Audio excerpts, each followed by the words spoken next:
风客寺院建筑的古早味。风客寺院是伫台中县西南边的大道乡，我彰化台中界界的大道溪。寺院是伫1887年起的，迄时叫做文昌寺。1984年翻修，即马咱对这个建筑的特色做一寡介绍。寺院是较气派的四合院，有前乐甲后乐，双边有护栏围起来，所以叫做两乐带护栏。前乐秀面是7间起，包含门厅3间，双边较矮落5间各2间。前乐后乐嘛叫做前进后进。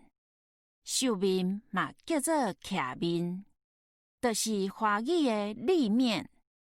连接前乐后乐的护栏嘛叫做伸手膝仔。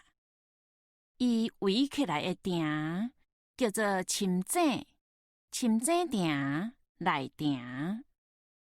埕中央有一间拜堂，拜堂地基比埕面较悬。外壁有巷路通四面壁，这个叫做走马廊，会当行路，要走马就较困难咯。传统的厝顶拢是前后两面斜斜拖落来，叫做上倒水。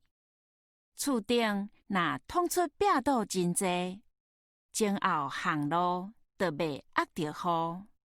若双边巷路嘛无要压着雨，就爱伫双边规壁起护闸。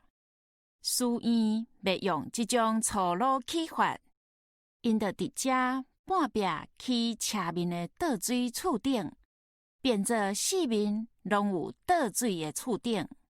华语叫做歇山顶，台湾闽南语叫做四水顶，四面落水顶。安尼四面就拢袂压着雨。台北龙山寺、鹿港龙山寺拢是这种起法。这是传统的建筑名称。现时当地人可能无几个人捌听过这种名。我惊伊的失传，才提出来留。